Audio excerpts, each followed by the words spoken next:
10 ශ්‍රේණියට පැමිණෙන විට 6, 7, 8 ශ්‍රේණිවල ගණිත දැනුමවත් නැති දරුවන්ටත් O-level ගණිතය විද්‍යාව යන විෂයන් දෙකටම ඒ සමර්ථ ලබා දීම නිසාම නම රැඳුණු ගුරුවරයා ගාමිණී එදිරිවීර මෙහෙයවන ඔන්ලයින් පන්ති 8, 9, 10, 11 ශ්‍රේණි සඳහා දැන් සිසුන් බඳවා ගැනේ.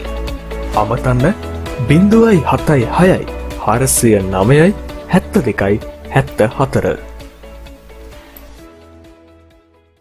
ආයිබෝන් දරුවනේ, අපි අද කරන්නේ ඔයාලගේ විෂය නිර්දේශයේ තියෙන 10 වෙනි ශ්‍රේණියේදී මූලද්‍රව්‍ය හා සංයෝග ප්‍රමාණනය කියන මේක මාතෘකාව යටතේ මේ යටතේ එන ඉතා වැදගත් සංකල්ප දෙකක්. ඉතාම වැදගත්. ඒ කියන්නේ දැන් බොහෝ දරුවන් විද්‍යාව ඒ සාමාර්ථයක් ගත්තොත් විද්‍යා අංශයට යන්න මහන්සි ගන්නවා, කැමැති. ඒ විද්‍යාවේ විෂය ධාරා කිහිපයකම යෙදෙන විෂයක් තමයි රසායන විද්‍යාව. මේ රසායන විද්‍යාව ඉතා වැදගත් තැනක් හිමි වෙන කොටසක් තමයි මෙන්න මේ මූලද්‍රව්‍ය සංයෝග ප්‍රමාණනය. ඒතර මේක අපි 10 11 පන්තිවලදී ඉතා හොඳින් ග්‍රහණය කරගෙන තියෙනවා. සමහර විට ඒ අකුරක් තියෙන්න පුළුවන් මේ කොටසේ දැනුම අඩුවෙන්. ඒ අකුරේනේ ලකුණු 75ටනේ. නිසා මේක විශේෂයෙන් කරන්නේ උසස් පෙළ විද්‍යාංශයට යන දරුවන්ට උදව්වක් ලෙස. මේක හරියටම අල්ල ගන්න ඕන පාඩම. දැන් මේ කතන්දරේ දැන් අපිට ජීවිතේදී නොඑක් දේවල් වල ස්කන්ධය බලන්න වෙනවා. ස්කන්ධයමයින සම්මත ඒකකේ අපි දන්නවා කිලෝග්‍රෑම්. කොස් ගෙඩියක් හාල් ටිකක් එහෙම කිරා ගන්න පුළුවන්. කිසි ප්‍රශ්නයක් නැහැ තරාදියකින්. විද්‍යාඥයින්ට අවශ්‍ය වුණා මේ පියවි ඇසට නොපෙනෙන පරමාණු වල ස්කන්ධය. එතකොට ඇති වෙන ප්‍රශ්නේ මොකද්ද? විද්‍යාඥයින් ඇත්තට මේ ශ්‍රේෂ්ඨ විද්‍යාඥයින් පරමාණු වල ස්කන්ධය බලන්න try කරා. අපි අබෑටයකවත් ස්කන්ධය බලන්න මහන්සි ගන්නේ නැහැ. මොකෝ අපිට ඒක කරන්න බෑ. අබෑටය කියන්නේ ඉතා චූටි ස්කන්ධයක්. ඒතර විද්‍යාඥයෝ මෙන්න මේ පියවි ඇසට නොපෙනෙන පරමාණු වල ස්කන්ධය බැලීම පිළිබඳව විද්‍යාඥයින් විවිධ මත පළ කරා. දැන් එතෙන්දී පරමාණු වල ස්කන්ධය බලන්න නම් අපි පොල් ගෙඩියක ස්කන්ධය බලන්න නම් පොල් ගෙඩියට වඩා ස්කන්ධය අඩු ඒකකයක් නේ තෝරගන්න ඕනේ. ග්‍රෑම් මෙච්චරයි. ඒ විදිහට පරමාණු වල ස්කන්ධය බලන්න පරමාණුවේ ස්කන්ධයට වඩා අඩු ඒකකයක් අවශ්‍යයි. නමුත් ඊට වැඩි එකක් හොයන එක ලේසි නෑ. විද්‍යාඥයෝ කල්පනා කරා පරමාණු අතර තියෙන සැහැල්ලුම පරමාණු හයිඩ්‍රජන් පරමාණු. නිසා විද්‍යාඥයෝ මහන්සි ගත්තා අනෙක් පරමාණු හයිඩ්‍රජන් පරමාණුවේ ස්කන්ධයට සාපේක්ෂව බලලා ඒගොල්ලන්ගේ ස්කන්ධ තීරණය කරා. ඒකෙදි දැක්කා මේ හයිඩ්‍රජන් පරමාණුවේ ස්කන්ධය වගේ 12 ගුණයක් ඉතා ආසන්න වශයෙන් 12 ගුණයක් කාබන් පරමාණු. කාබන්ගේ සමස්ථානික තියෙනවා යාළුවා. එයින් C6 මෙතන 6 නේ ඕනම කාබන් කෙනෙකුගේ. මෙතන වෙනස් වෙනකුඩා. ගන්නේ C6 12. මෙන්න මේ C6 12 පරමාණුවේ ස්කන්ධය හයිඩ්‍රජන් පරමාණු ස්කන්ධය වගේ 12 ගුණයක්. හැබැයි මේ හයිඩ්‍රජන් එක්ක සංසන්දනය කරමින් ස්කන්ධ සෙවීමේ ගැටලු ඇති වුණා. ඒ පාර විද්‍යාඥයන් කරේ මේ කාබන් පරමාණු හයිඩ්‍රජන් පරමාණු වගේ 12 ගුණයක් නිසා කාබන් පරමාණුවේ ස්කන්ධයෙන් 12න් එක ගත්ත අනෙක් පරමාණු වල ස්කන්ධය බලන සම්මත ඒකකයේ ලෙස. ඒතකොට මේ පාඩමේදී එන වැදගත්ම සංකල්පයක් තමයි පරමාණුක ස්කන්ධ ඒකකය කියන එක. මොකද්ද? පරමාණුක ස්කන්ධ ඒකකය. බොහෝ වෙලාවට සමහරවල් උසස් පෙළ පන්ති වල දරුවන්ගෙන් පරමාණුක ස්කන්ධ ඒකකය යන කුමක්ද ඇහුවා විවිධ උත්තර ආපු වෙලාවල් තියෙනවා. හරියටම දැනගන්න. අන්න පරමාණුක ස්කන්ධය කියන්නේ මේ පරමාණු වල ස්කන්ධ බැලීම සඳහා පාවිච්චි කරන සම්මත ඒකකය තමයි. පරමාණුක ස්කන්ධ ඒකකය කියන්නේ මෙන්න මේ C612 සමස්ථානිකයේ පරමාණුක ස්කන්ධයෙන් 12න් එකක ස්කන්ධය. පැහැදිලිද? C612 පරමාණු ස්කන්ධයෙන් 12න් එකක ස්කන්ධයට තමයි කියන්නේ පරමාණුක ස්කන්ධ ඒකකය. එතකොට විභාගයට යනකොට සූදානම් විය යුතු එක ප්‍රශ්නයක් පරමාණුක ස්කන්ධ ඒකකය යන්නේ කුමක්ද කියන එක. දැන් ඒක දන්නවා. පරමාණුක ස්කන්ධ ඒකකය කියන්නේ C612 පරමාණු ස්කන්ධයෙන් 12න් එකක ස්කන්ධය. දැන් එතකොට අපිට විෂය මාලාවේ අපිට දෙනවා පරමාණු කීපයක ස්කන්ධයන්. මේ මෙතන තියෙන්නේ ඒවා. කියනවා හයිඩ්‍රජන් ග්‍රෑම් වලින් අපේ ස්කන්ධය මාන සම්මත ඒකක වලින් මේ දෙන්නේ. කිලෝග්‍රෑමෙන් 1000න් එකක් නේ. හයිඩ්‍රජන් වල පරමාණුවක් ගත්තොත් මෙන්න ග්‍රෑම් ගන්න. කාබන් මෙන්න ග්‍රෑම් ගන්න. සෝඩියම් ගත්තොත් මෙන්න සෝඩියම් පරමාණු ස්කන්ධය ග්‍රෑම් වලින්. පොටෑසියම් ගත්තොත් මෙන්න පොටෑසියම් පරමාණු ස්කන්ධය ග්‍රෑම් වලින්. ඉතින් බලන්න මෙතන 24 තියෙනවා මෙතන 23 තියෙනවා. ඔයාලා ගණිත දන්න ඔයාලට කියලා දෙන්න අවශ්‍ය නැහැ. දැන් බැලුව බැලමට ටක් ගාලා කවුරු හරි හිතන්න පුළුවන් කාබන් වල බර අඩු වෙනවා කියලා. නෑ මේ තියෙන 10 බලය ඍණ 24. ඒවත් තේරුම් ගන්න ඕනේ. මේ රසායන විද්‍යාව භෞතික විද්‍යාව කොටස් එක ළඟින්ම යන යාළුවා ගණිතය හරියටම ගේ තියෙනවා. එතකොට මේ 10 බලය ඍණ 24 කියන්නේ මේ සංඛ්‍යාව 10න් 24 වරක් බෙදිලා මේක 23 පාරයි බෙදිලා තියෙන නිසා මෙයාගේ ස්කන්ධය වැඩිනේ හරිනේ. විද්‍යාඥයෝ සොයාගත්තා කාබන් පරමාණුවක් හයිඩ්‍රජන් පරමාණුව වගේ 12 ගුණයයි කියලා. මේක මේකෙන් බෙදුව ගමන් 12 එනවා. පොඩි අවබෝධයක් දුන්නේ ඒක. ඒත් දැන් අපි දන්නවා පරමාණුක ස්කන්ධ ඒකකය යන කුමක්ද? මොකද පරමාණුක ස්කන්ධ ඒකකය කියන්නේ? C612 පරමාණුවේ ස්කන්ධය. මේ ඉන්නේ යාළුවා තමයි. C612 පරමාණු ස්කන්ධයෙන් 12න් එකක ස්කන්ධය. දැන් එතකොට අපිට පුළුවන් දැන් විද්‍යාඥයෝ පරමාණුක ස්කන්ධ ඒකකයක් එක්ක තමයි බැලුවේ එක් එක් පරමාණුව කොයිතරම් ස්කන්ධයක්ද කියලා. දැන් අපිට මේ C612 පරමාණු ස්කන්ධයෙන් 12න් එක වගේ කීවාරයක්ද බලත හැකි කාබන් පරමාණු. කීය දෙන්න ඕන උත්තරේ? කාබන් පරමාණු ස්කන්ධය මේක වගේ මේක කියන්නේ මොකක්ද? මේක කියන්නේ කාබන් පරමාණු ස්කන්ධයෙන් 12න් එක. 1.9 අපි ස්ථාන දෙකකට ගන්නවා.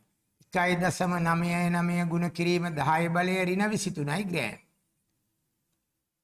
ඔය කාබන් පරමාණු ස්කන්ධය. හරිද? ඒක 12න් බෙදුවම ඉන්නේ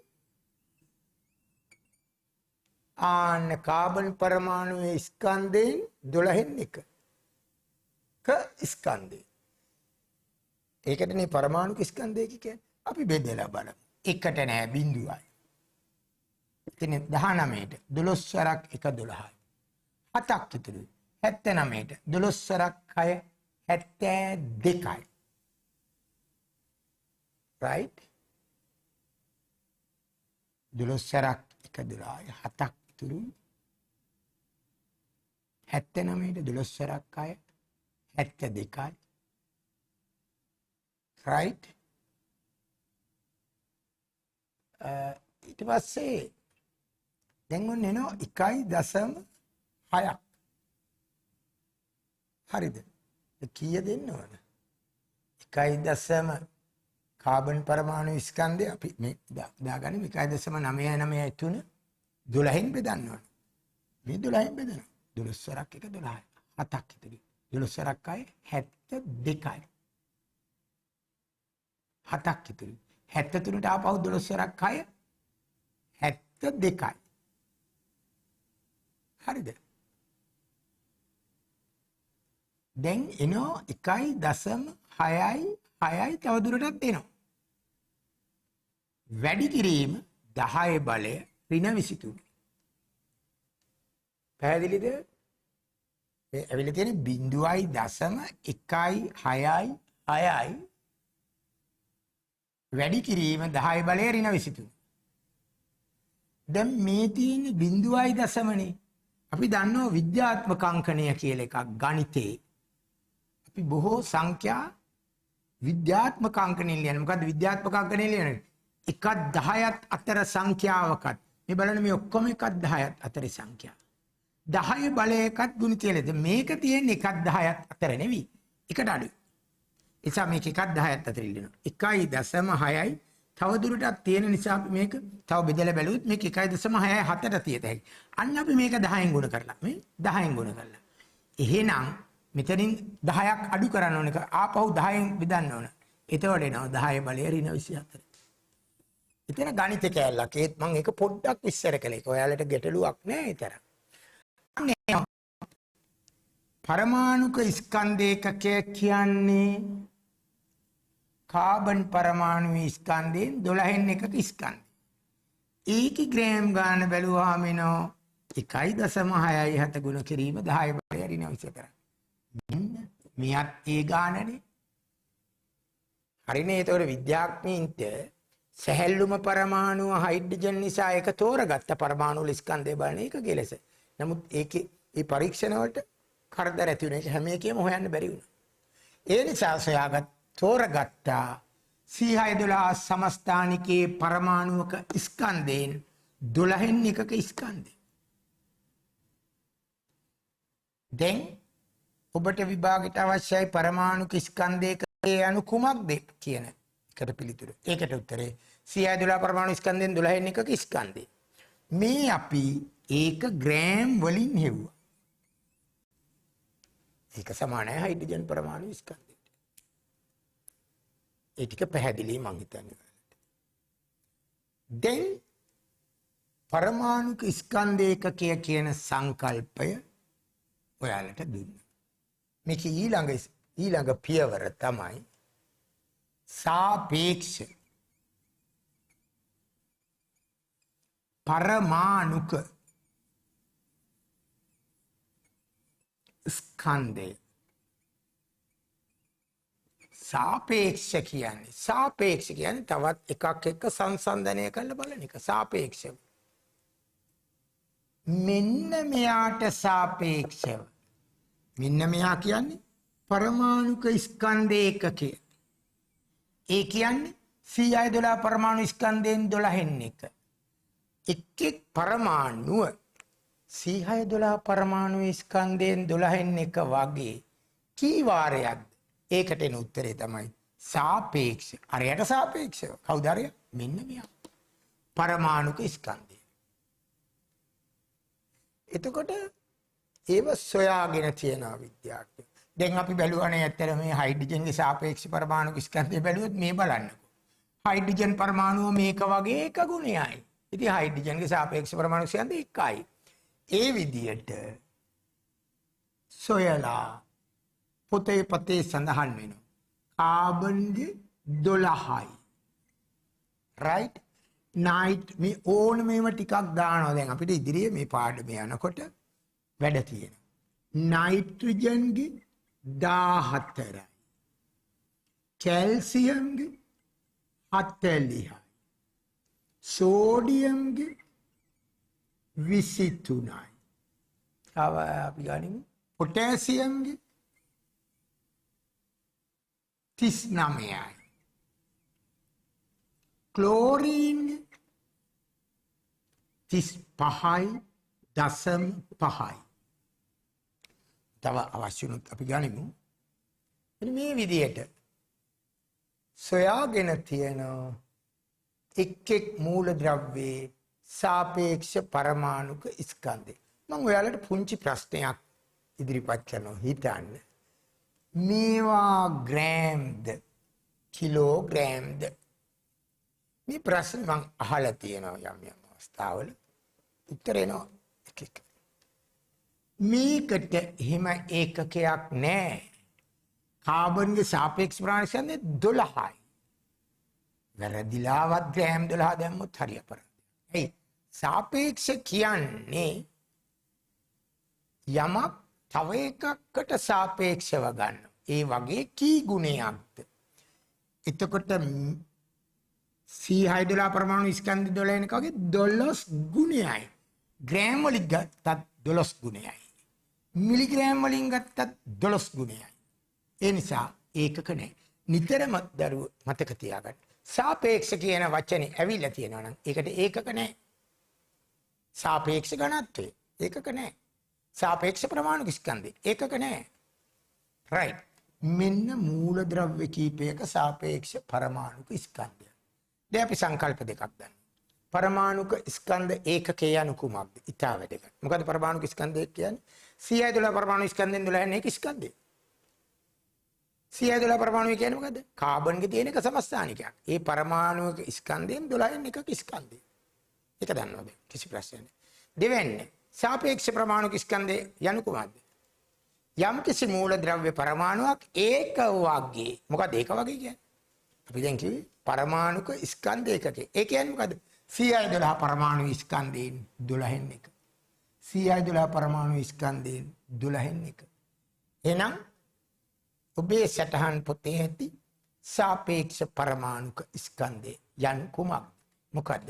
යම් කිසි මූලද්‍රව්‍ය පරමාණුවක ස්කන්ධය C612 සමස්ථානිකේ පරමාණුවේ ස්කන්ධයෙන් 12න් එකමින් කී වාරයක්? අපි නිකන් කියනකොට කියනවා කාබන් සාපේක්ෂ පරමාණු ස්කන්ධය යන යම් කිසි මූලද්‍රව්‍ය පරමාණු ස්කන්ධය C12 පරමාණු ස්කන්ධයෙන් 12න් එකමින් කී වාරයක්? ළමයි ටක් ගාලා කියන අය ඉන්නේ. ඔන්න අපි සංකල්ප දෙකම හරි දැන්. පරමාණුක ස්කන්ධ මම නැවත කියන්නේ මගේ අත්දැකීම තියෙන විද්‍යාව ඒ සාමාර්ථය අරගෙන සමහර දරුවෝ මොනේ හදිසි දරුවෝ ඉන්නවා මේවා පටලවිච්ච. පරමාණුක ස්කන්ධ ඒකකය කියන්නේ C612 සමස්ථානිකයේ පරමාණු ස්කන්ධයෙන් 12න් එකක ස්කන්ධය. සාපේක්ෂ පරමාණුක ස්කන්ධය කියන්නේ ඒක එක එක පරමාණුවට තියෙන එකක්. යම් කිසි මූලද්‍රව්‍ය පරමාණුක ස්කන්ධය C612 පරමාණු ස්කන්ධයෙන් 12න් එක වගේ කී වාරයක්ද කියන එක. මේ දාලා තියෙන කීපයක්. කාබන්ගේ 12යි, නයිට්‍රජන්ගේ 14යි, කැල්සියම්ගේ 40යි, සෝඩියම්ගේ 23 ආදී වශයෙන්. දැන් අපි ඊළඟ පියවරට යමු. ඒක ඊටාම වැදගත් මේ වගේ. පරමාණුක ස්කන්ධ ඒකකේ ඔබ දන්නවා මට විශ්වාසයි. සාපේක්ෂ පරමාණුක ස්කන්ධය ඔබ දන්නවා. මේ ගණනය කිරීම ටිකත් ඔයාලා තේරුම් ගත්තා. ඒක මට විශ්වාසයි. ඒ ගණනය කිරීම ටික තේරුම් ගන්න 6 7 8 9 10 මෙතෙක් කල් කරපු ගණිත කර්ම හොඳටම ප්‍රමාණයි. ඊට පස්සේ ලස්සන වැඩක් කරානේ විද්‍යාඥයෝ. මම අහනවා චූටි ප්‍රශ්නයක් ඔයාලගේ. හොඳට මේ පාඩම ඉගෙන ගත්ත දරුවෝ මේක බලනවා ඇති. 11 වෙනි ශ්‍රේණියේ දරුවෝ මේක බලන්න. චුට්ටි ප්‍රශ්නයක් අහන්න. දැන් මේ තියෙන්නේ ග්‍රෑම්වත් කිලෝග්‍රෑම්වත් නෙවිය කිව්වනේ. නිකම්ම සංඛ්‍යා. කී ගුණයක්ද? කී ගුණයක්ද? කී ගුණයක්ද? කවුරු හරි මෙන්න මෙහෙම වැඩක් කරනවා. මේ ගන්නවා නයිට්‍රජන් ග්‍රෑම් 14ක්. නයිට්‍රජන් ග්‍රෑම් 14ක් ගන්න. ඇයි එහෙම ගත්තේ? නයිට්‍රජන්ගේ සාපේක්ෂ පරමාණුක ස්කන්ධය 14යි. ග්‍රෑම් 14ක් ගත්තා. ගන්නවා සෝඩියම්ගේ ග්‍රෑම් 23ක්. දැන් සමහරු කල්පනා කරනවා ඉතින් මේ ග්‍රෑම් දැම්මේ කියලා. මම දැම්මේ. ඇයි දැම්මේ? සාපේක්ෂ පරමාණුක ස්කන්ධයට ග්‍රෑම්ලා මිලිග්‍රෑම්ලා කිලෝග්‍රෑම්ලා නෑ. දැන් අපිට පුළුවන් අපි හිතමු සුමනගේ වයස අවුරුදු 15යි. බර්ත්ඩේ එක දවසේ පහන් 15ක් පත්තු කරලා පූජාවක් තියෙනවා. සුබ පතන්න.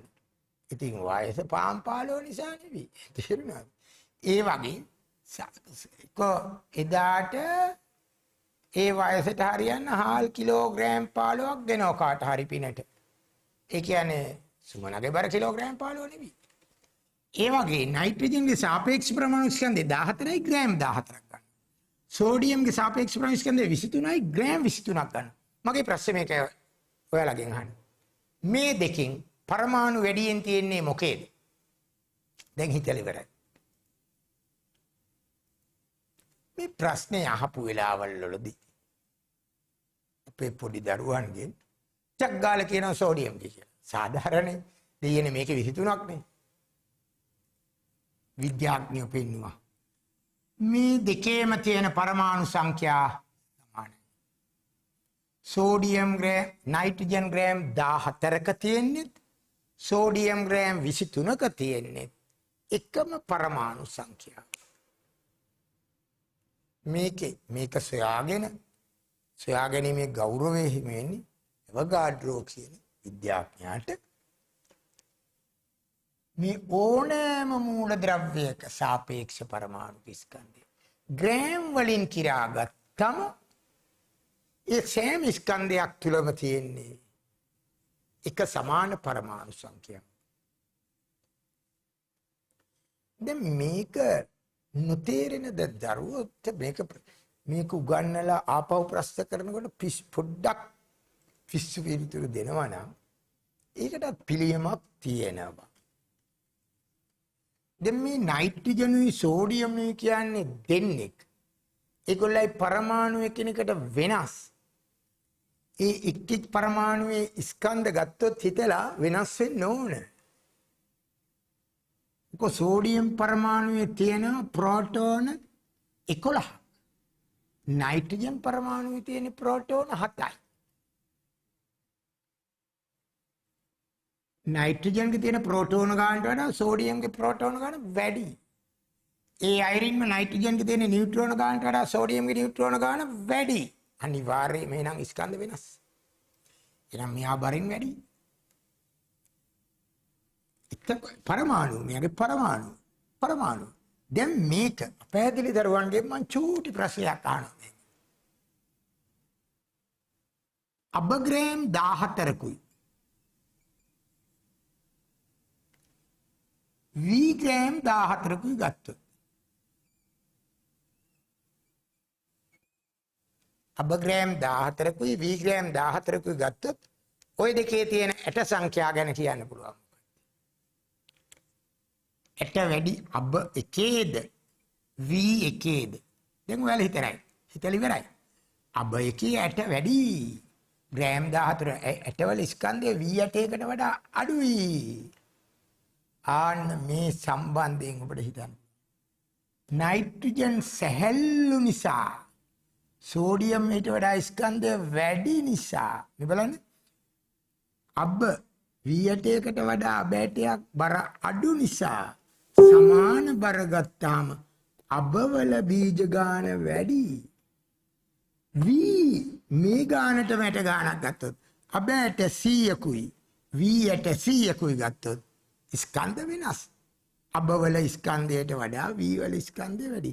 ස්කන්ධය වෙනස් වුණාට ඇට ගාන එක සමානයි. අන්න ඒ වගේ සෝඩියම් පරමාණු ස්කන්ධය නයිට්‍රජන් පරමාණු ස්කන්ධයට වඩා වැඩි නිසා නයිට්‍රජන් ග්‍රෑම් 23ක තියෙන පරමාණු ගණනමයි.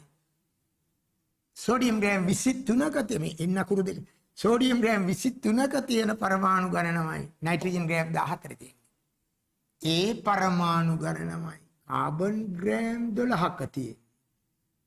ඒ පරමාණු ගණනමයි කැල්සියම් ග්‍රෑම් 40ක තියෙන්නේ. ඔන්න තවත් වැදගත් තැනක්. මොකද්ද? ඕනෑම මූලද්‍රව්‍යයක සාපේක්ෂ පරමාණුක ස්කන්ධය ග්‍රෑම් වලින් කිරාගත් විට මොකද්ද? දැන් මේක අපි මකනවා.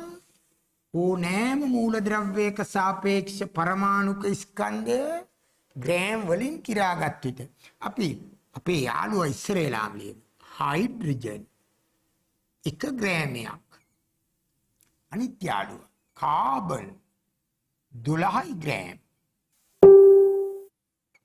තව යාළුවෝ මේ දෙන්න තමයි වැඩි යාළුවෝ. ඔක්සිජන් අපිට නැතුවම බෑ. ඔක්සිජන් අපිට අවශ්‍යමයි. 16ක්. මම මේකේ දාලා නෑ ඔක්සිජන්. මේ සාපේක්ෂ ප්‍රමාණය කියන්නේ ග්‍රෑම් 16ක්. කැල්සියම් ග්‍රෑම් 40ක්. කැල්සියම් ග්‍රෑම් 40ක්. දැන් මේ ඔක්කොම ලියන්න ඕන නෑ. දැන් 4ක් ලියන්න. මේ හැම එකම මේ විදිහට කියාගෙන කාබන්ගේ සාපේක්ෂ ප්‍රමාණ ඡන්දේ ග්‍රෑම් වලින්, හයිඩ්‍රජන්ගේ සාපේක්ෂ ප්‍රමාණ ඡන්දේ ග්‍රෑම් වලින්, ඔක්සිජන්ගේ සාපේක්ෂ ප්‍රමාණ ඡන්දේ ග්‍රෑම් වලින් කියාගෙන බැලුවොත් ඒවයි තියෙන පරමාණු සංඛ්‍යාව එක සමානයි. ගඩෝ කියන ශ්‍රේෂ්ඨ විද්‍යාඥයෙක් සකත කොච්චරද පරමාණු 6.02 ගුණ කිරීම 10 බලය 23ක්. මේක පොඩ්ඩක් දප්පා නෑ. මේක කියනවා නම් 6022ට අගට එන්න ඕන 0.20ක්. ලියලා කියවලා බලන්න. මිලියන, බිලියන, ට්‍රිලියන, ක්වඩ්‍රිලියන ඒවා පැනලා. ඕනෑ මූලද්‍රව්‍යයක සාපේක්ෂ ප්‍රමාණස්කන්ධය ග්‍රෑම් වලින් කියාගත් විට එය තුල අඩංගු වන්නේ පරමාණු 6.02 ගුණ කිරීම 10 බලය 23ක්. ඒකට කිව්වා ඇවගාඩ්‍රෝ සංඛ්‍යාවක් කියලා. මේ සංඛ්‍යාවට දැම්මා ඇවගාඩ්‍රෝ නියතය කියලා. ඒකට සංකේතය L. අපි දැන් ඔයාලට ඊළඟ පියවරට යන්න හදන. අපි දැක්කා සාපේක්ෂ පරමාණුක ස්කන්ධය කියන එක. යම් කිසි මූලද්‍රව්‍ය පරමාණුවක් C612 පරමාණු ස්කන්ධෙන් 12න් එක වගේ කී වාරයක්. කැල්සියම් පරමාණුවක් C612 පරමාණු ස්කන්ධෙන් 12න් එක වගේ 40 ගුණයක්. ඒ නිසා අපි කියව කැල්සියම් වල සාපේක්ෂ පරමාණුක ස්කන්ධය 40යි කියලා. දැන් අපි යනවා අණු කියන සංකල්පයට. දැන් හයිඩ්‍රජන්ගේ තව දුරටත් බිදිය නොහැකි. හයිඩ්‍රජන් ගුණ පවතින කුඩාම අංශුව හයිඩ්‍රජන්. හැබැයි ස්වභාවයේ පවතින්නේ H ලා තනියෙන් ස්වභාවයේ නෑ. H2.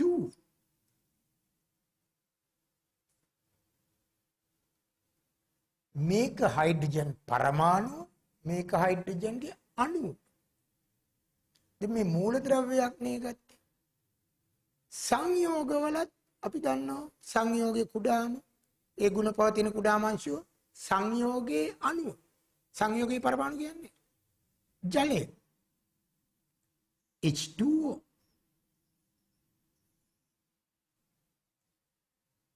magnesium oxide MgO.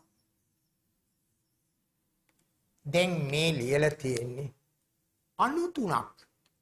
මූලද්‍රව්‍ය අණුවක්. මෙයා වැඩන්නේ.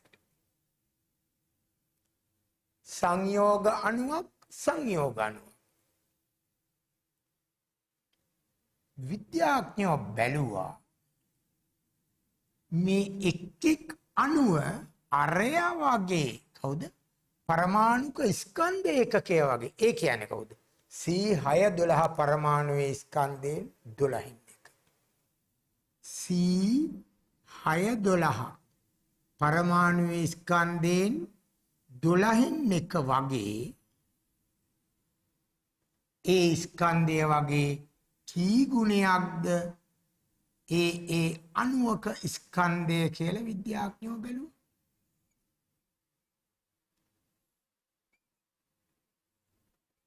right? හයිඩ්‍රජන් අපේ යාළුවා එයා බලමු. හයිඩ්‍රජන් පරමාණුවක් එක ගුණයයි මෙයා වගේ. ඒ කියන්නේ හයිඩ්‍රජන් සාපේක්ෂ වශයෙන් දෙකයි කිව්වේ. පරමාණු දෙකක් නේ. එහෙනම් එකේවා දෙකක්.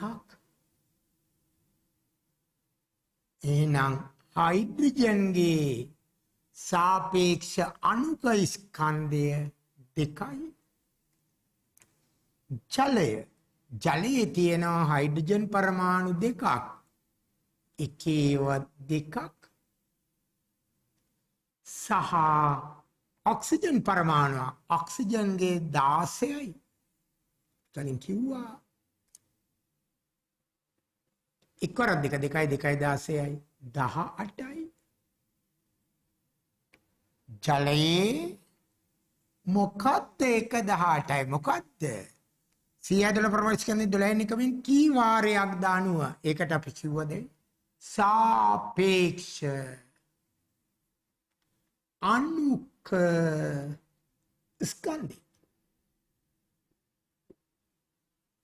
සාපේක්ෂ පරමාණුක ස්කන්ධය කියන්නේ යම්කිසි පරමාණුවක් 112 ප්‍රමාණස්කන්ධයෙන් 12 එකමින් කී වාරයක්ද?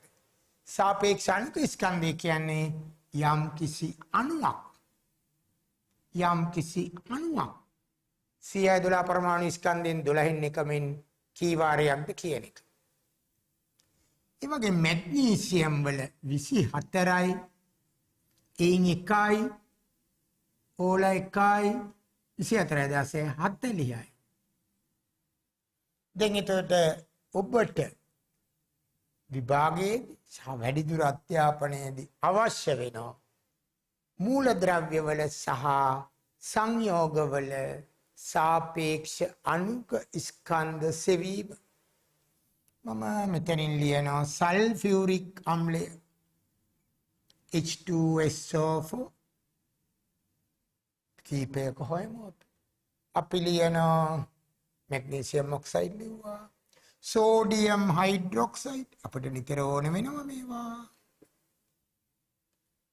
අපි ලියනවා කැල්සියම් කාබනේට්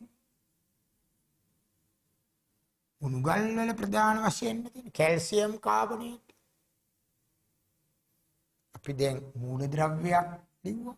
අපි තව මූලද්‍රව්‍යයකුත් ලියමු. Oxygen O2.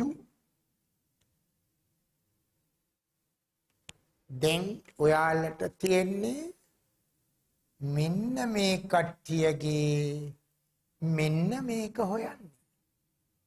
ඒ කියන්නේ මෙයාගේ අණුවක් 112 පරමාණු ස්කන්ධයෙන් 12 එක වගේ කී වාරයක් ඔයාලා තියෙනවා. මෙයාගේ අණුවක් 112 පරමාණු ස්කන්ධයෙන් 12 එක වගේ කී වාරයක්ද ඔයාලා තියෙනවා. 18. ඒ අපි දැම්මේ ජලයේ සාපේක්ෂ අණුක ස්කන්ධය. ඔක්සිජන්ගේ 16 වරක් දෙක 32යි. H2SO4 වල H ලා දෙකයි. එකේව දෙකයි. එකතු කිරීම. S ලා එකයි. 32 එකයි. එකතු කිරීම. all are 4 16 4යි. 64යි. 32 96යි. 2යි 98යි. සල්ෆියුරික් අම්ලයේ සාපේක්ෂ ස්කන්ධය 98යි. එයරින් සෝඩියම් හයිඩ්‍රොක්සයිඩ් වල 23යි 16යි 1යි 40යි. කැල්සියම් කාබනේට් වල 40යි 12යි 16 වරක් තුන 48යි 48යි 12යි 60යි 100යි. කැල්සියම් කාබනේට් කියනකොට 100 මතක තියාගන්නේ නේද? හරි. හොඳයි. එහෙම අවශ්‍ය නැහැ. ඔයගොල්ලෝ ගණිත දන්න දරුවෝ. 100 මතක තියාගන්න ආච්චි මතක තියාගන්න ඕනේ නැහැ. මේ පොඩි රූපයක තියෙන්නේ මූලද්‍රව්‍ය දෙකකත් සංයෝග හතරකත් සාපේක්ෂ අණුක ස්කන්ධය. දැන් මං අහනවා ප්‍රශ්නේ මේවා ග්‍රෑම්ද මිලිග්‍රෑම්ද කිලෝග්‍රෑම්ද මොකක්වත් නෑ. මෙයාට සාපේක්ෂව මෙයාගේ ස්කන්ධය මෙයාට සාපේක්ෂව මෙයාගේ ස්කන්ධය.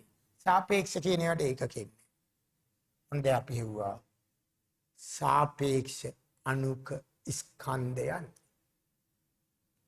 ඔබට බාරයි මෙන්න මේවයි සාපේක්ෂ අණුක ස්කන්ධ සොයන්නේ. යූරියා අවශ්‍යම වෙනවා. යූරියා අවශ්‍යම වෙනවා කියන්නේ යූරියා අපේ සිරුරේ නිපදෙන බහිස්රාවී ඵලයක් ලෙස පිට කරන එක. නිපදෙන්නේ අක්මාවේ, පෙරන්නේ වකුගඩුවේ. එහෙම. ඒතකොට යූරියා සූත්‍රය දන්නේ නැති දරු බොහෝ වෙලාවට ඉහළදී අවු වෙනවා. CO NH2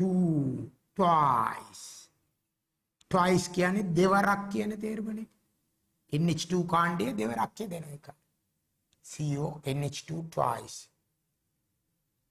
සල්ෆියුරික් අම්ලය අපි හිව්වා. කැල්සියම් කාබනේට් වල මේක මම ඔයාලට පොඩි අභ්‍යාසයක්. ඒක තමයි. දැන් කරුණු කීපයක් පරමාණු ස්කන්ධ ඒකකයේ. ඒක තමයි වැදගත්ම එක. මෙන්න බඩුව. සාපේක්ෂ පරමාණු ස්කන්ධය. සාපේක්ෂ අණු ස්කන්ධය. අපි කලින් දැක්කා සාපේක්ෂ පරමාණුක ස්කන්ධ ග්‍රෑම් වලින් කිරාගත්තම ඒ හැම එකම තියුණා පරමාණු ඇවගාඩ්‍රෝ සංඛ්‍යාවක්. සාපේක්ෂ පරමාණු ස්කන්ධ ග්‍රෑම් වලින් කිරාගත්තා හැම එකෙම තියුණා පරමාණු ඇවගාඩ්‍රෝ සංඛ්‍යාව. ඒ කියන්නේ පරමාණු 6.02 ගුණ කිරීම 10 බලය 23. ඒ වගේ විද්‍යාඥයෝ ඊට පස්සේ කරේ මොකක්ද දන්නවද? මේ සාපේක්ෂ අණුක ස්කන්ධ මේ සාපේක්ෂ අණුක ස්කන්ධ ග්‍රෑම් වලින් කිරා. සාපේක්ෂ අණුක ස්කන්ධ. ඒ කියන්නේ ජල ග්‍රෑම් 18ක්. HB අපි නිකන් අර කඩෙන් පරිප්පු ගේනකොට වගේ කිරලා හරියන්නේ නැහැ. මේව රසායනික තුලාවෙන් ග්‍රෑම් 18 කියන්නේ මෙන්න මේක. 18යි. කොහොම දැම්මොත් මදි මෙන්න. හරියටම 18යි. Calcium carbonate gram 100යි.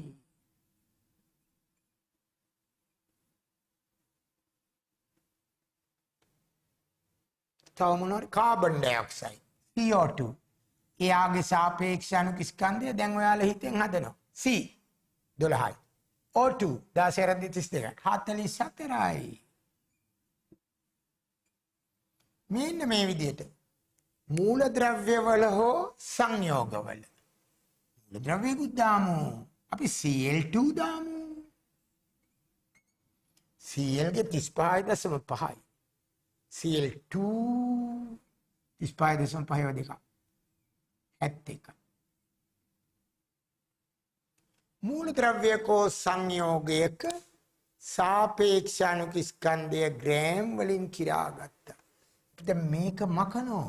මේක කියන්නේ යම්කිසි සංයෝගයක අණුවක්. යම්කිසි මූලද්‍රව්‍යයක අණුවක්. C612 පරමාණු ස්කන්ධෙ 12න් එක වගේ කී වාරයක්ද? ඒ ආගේ සාපේක්ෂ අණු ස්කන්ධය. මේ ඒක පෙන්න රූපේ. එක මකනෝ. දැන් අපි ඒ කිරාගත්ත ස්කන්ධ කලින් වගේ චෙක් කරලා බලනවා. කලින් බැලුවේ සාපේක්ෂ පරමාණු ස්කන්ධය ග්‍රෑම් වලින් කිරාගත්තම ඒකේ තියෙන පරමාණු සංඛ්‍යාව. දැන් අපි බලනවා සාපේක්ෂ අණු ස්කන්ධ ග්‍රෑම් වලින් කිරාගත්තම ඒකේ තියෙන අණු සංඛ්‍යාව. එහෙනම් CO2 ග්‍රෑම් 44. H2O ඉතන ග්‍රෑම් කීයද? 18ක්. ඔක්සිජන් කොච්චරද ග්‍රෑම්? ඕගේ 16යි. O2 ග්‍රෑම් 32ක්. තව එක්කෙනෙක් ගනිමු. Calcium carbonate. තරං එහෙම තියනවා ගන්න. ග්‍රෑම් 100ක්. මෙන්න මේවා කිරා ගත්තම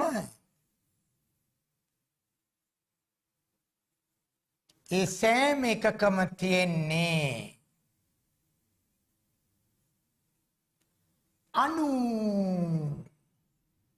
ඇවගාඩ්‍රෝ සංඛ්‍යාව.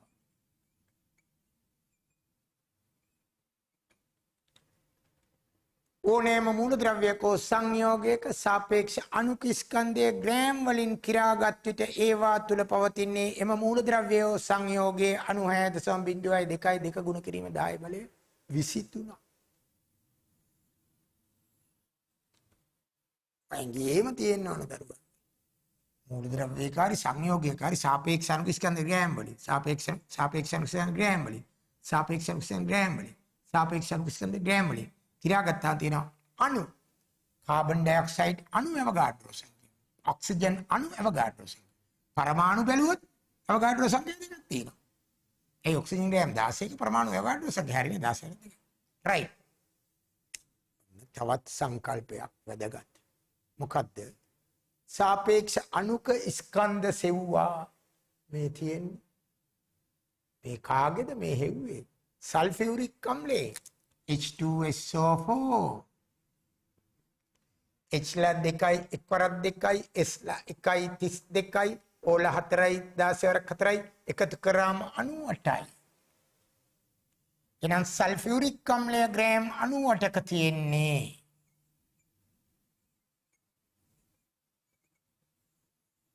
සල්ෆියුරික් අම්ල අණු අවගාඩ්‍රෝ සංඛ්‍යාව.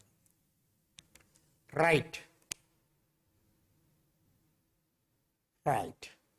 සාපේක්ෂ අණුක ස්කන්ධ සොයන්න දන්නවා. ඒ සාපේක්ෂ අණුක ස්කන්ධය ග්‍රෑම් වලින් කියාගත්තාම ඒ සෑම ස්කන්ධයක් තුලම තියෙන්නේ ඒ මූල ද්‍රව්‍ය සංයෝගේ අණු 6.02 ගුණ කිරීම 10 බලය 23ක් බව දන්නවා. right. ඊළඟ කොටසට යමු. අපි ඊළඟ පියවරේදී තවත් වචනයක් ඔයාලට හඳුන්වන්න. මවුලය කියන එක. වැදගත්.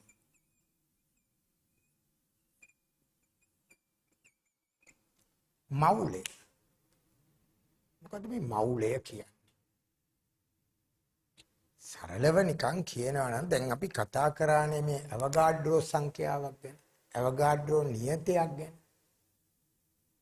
කොච්චරද? 6.02 ගුණ කිරීම 10 බලය 23 නේ. අර මං ඉස්සරහට වැරදිලා තුනේ ඉලක්කම නැතුව ගිහිල්ලා තියෙන ටික වෙලා 6.02 ගුණ කිරීම 10 බලය 23. හරිද? දැන් මොනවා හරි අපි ගත්තොත් පරමාණු හිතමු කැල්සියම් පරමාණු මෙච්චරක් ගත්තොත් තේරුණාද? එහෙම නැත්නම් දැන් කාබන් ඩයොක්සයිඩ් කියවාගේ මූලික දැනුම මේකකේ CO2 අණු කැල්සියම් ගත්තොත් කැල්සියම්ගේ පරමාණු අන්න කැල්සියම්ගේ පරමාණු මෙච්චරක් ගත්තොත් අපි කියනවා කැල්සියම් පරමාණු මවුලයක්.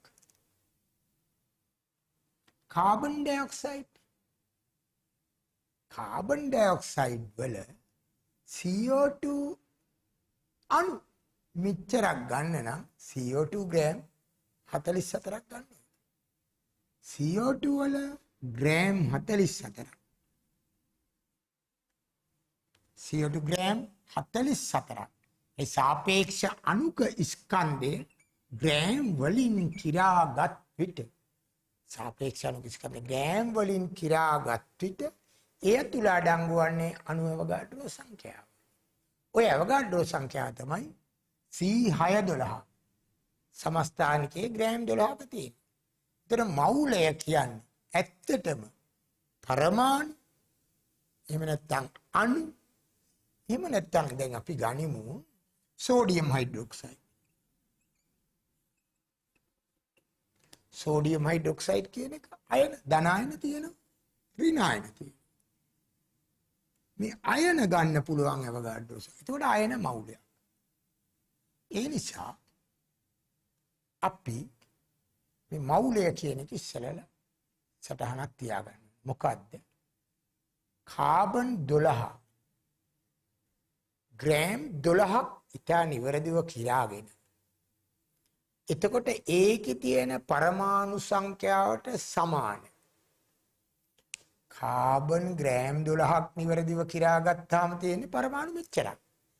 ඒ පරමාණු සංඛ්‍යාවට සමාන පරමාණු එහෙම නැත්නම් අණු එහෙම නැත්නම් අයන ඒහා සමාන ප්‍රමාණයක්. ඒ කියන්නේ අණු අවගාඩ්‍රෝ සංඛ්‍යාවක් ගත්තොත් අයන අවගාඩ්‍රෝ සංඛ්‍යාවක් ගත්තොත් පරමාණු අවගාඩ්‍රෝ සංඛ්‍යාවක් ගත්තොත් ඒකට කියනවා ඒ අණු මවුලයක් අයන මවුලයක් පරමාණු මවුලයක් කියලා.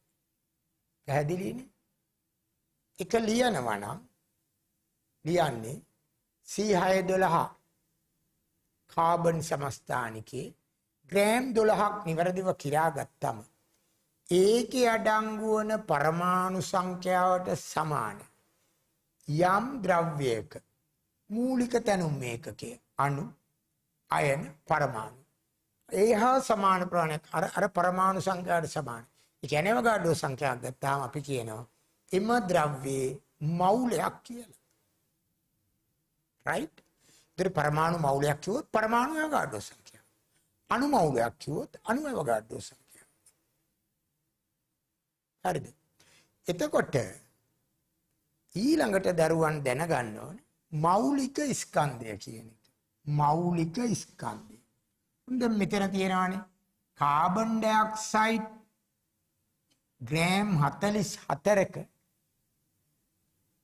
අණු අවගාඩ්‍රෝ සංඛ්‍යාවක් තියෙනවා. ඒ කියන්නේ අණු මෞලයක් තියෙනවා. අන්නේ මෞලයේ ස්කන්ධය ග්‍රෑම් 44යි. එතකොට අපෙන් යවුවොත් මෞලයේ ස්කන්ධය කොපමණද කිව්වොත් ග්‍රෑම් 44 හරි. හැබැයි මෞලික ස්කන්ධය කියලා වුවාම ඒකට විශේෂයකටයක් තියෙනවා. මෞලික ස්කන්ධය grams per mole. මෞලයට ග්‍රෑම්. මෞලයට ග්‍රෑම් 44. එතකොට ඔබෙන් අහන්න පුළුවන් තවත් ප්‍රශ්නයක් විභාගවලදී. ඒ වගේම ඉදිරියට රසායන විද්‍යාව කරගෙන යනකොට අවශ්‍ය දැනුමක් තමයි අණු මූල ද්‍රව්‍ය වල සංයෝගවල මෞලික ස්කන්ධය සෙවීම. මූල ද්‍රව්‍ය වල හෝ සංයෝගයක මෙන්න මෞලික ස්කන්ධය. කාබන් ඩයොක්සයිඩ් වල මෞලික ස්කන්ධය මෞලයට ග්‍රෑම් 40යි.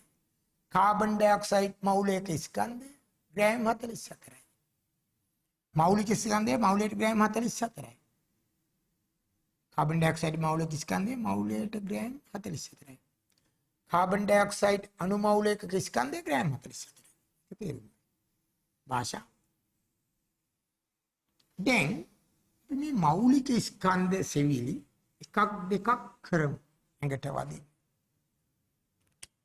චලේ මෞලික ස්කන්ධය කියලා කියනවා. නිකිතාම දේසි සරලයි ජලයේ මෞලික ස්කන්ධය කොහොමද? අපි දැනගන්න ඕනේ ජලයේ සාපේක්ෂ අණු ස්කන්ධය. ජලයේ සාපේක්ෂ අණු ස්කන්ධය 18. ඒක ග්‍රෑම් වලින් කියාගත්තොත් තමයි අණු මෞලයක් තියෙන්නේ. එහෙනම් ජලයේ මෞලික ස්කන්ධය මෞලයට ග්‍රෑම් 18. කැල්සියම් කාබනේට් වල මෞලික ස්කන්ධය මෞලයට ග්‍රෑම් 100. right? ඉතින් එන ප්‍රශ්නේ තමයි මෙන්න මේක. කැල්සියම් කාබනේට් ග්‍රෑම් 200ක අඩංගු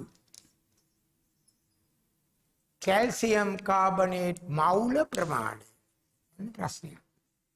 කැල්සියම් කාබනේට් ග්‍රෑම් 200ක අඩංගු කැල්සියම් කාබනේට් මෞල ප්‍රමාණය.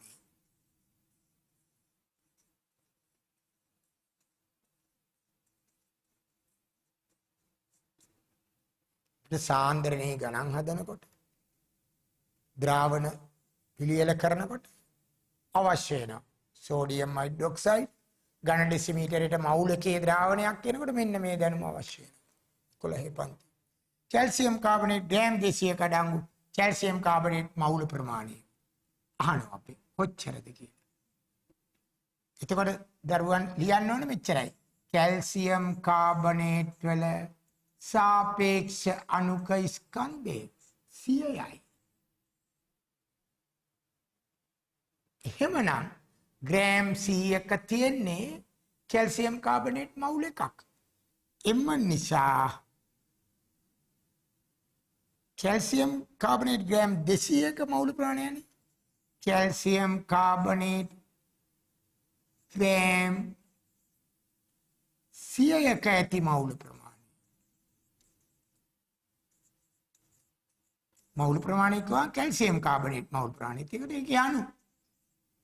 අයන ඒවා ගැන හිතන්න ඕනේ.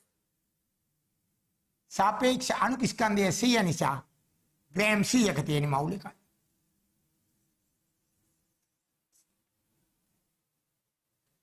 එම නිසා කැල්සියම් කාබනේට් ග්‍රෑම් 200ක තියෙන.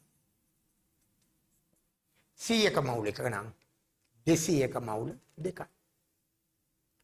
ඒ වගේ පුංචි ප්‍රශ්න මේකේ අහන්න පුළුවන්. ඒකේ අනිත් පැත්ත මේ යවුවේ ග්‍රෑම් ගාන දීලා මවුල ප්‍රමාණය.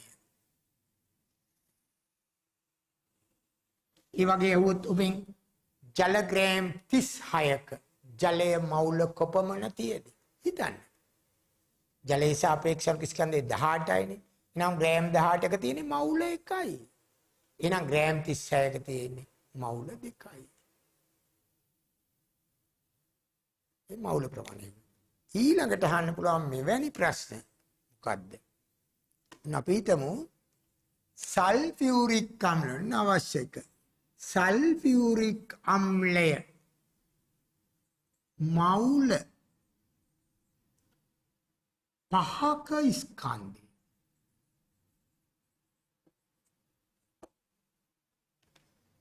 අපි දන්නවා මේ මවුල වලට යන්න නම් යන්න ඕන සාපේක්ෂ අණුක ස්කන්ධයට. H2SO4 කලින් සෙව්වා. ඒ වුණාට අපි ආපහු හදමුකෝ. H2 එක් වරක් දෙකයි. එකතු කරමු. S 32න් එකයි. O4 16 වරක් 4යි. ඔය තුන එකතු වෙනවා.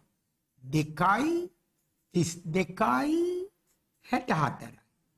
උත්තරේ 98යි.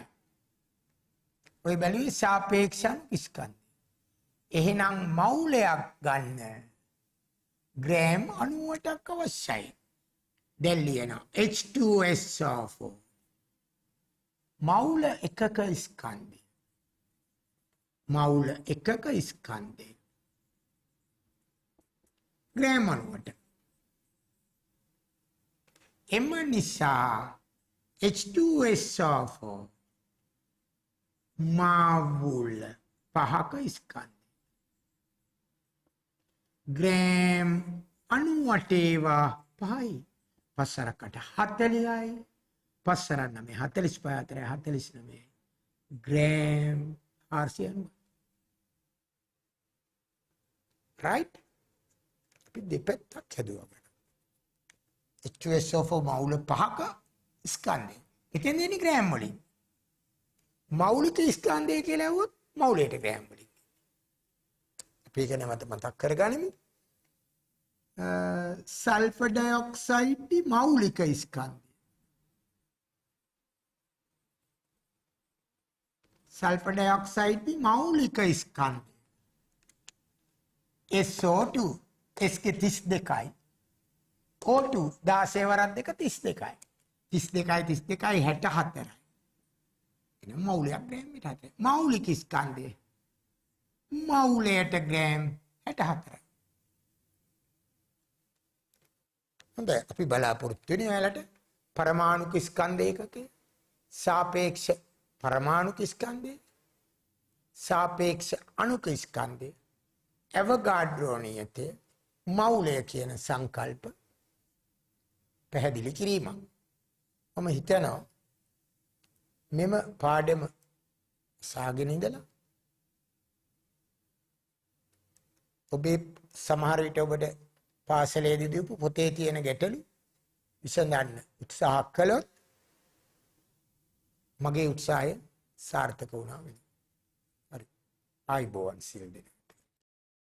10 ශ්‍රේණියට පැමිණෙන විට 6, 7, 8 ශ්‍රේණිවල ගණිත දැනුමවත් නැති දරුවන්ටත් O level ගණිතය විද්‍යාව යන විෂයන් දෙකටම ඒ සමර්ථ ලබා දීම නිසාම නම රැඳුණු ගුරුවරයා ගාමිණී එදිරිවීර මෙහෙයවන ඔන්ලයින් පන්ති 8, 9, 10, 11 ශ්‍රේණි සඳහා දැන් සිසුන් බඳවාගෙන අමතන්න 0.76 409යි 72යි 74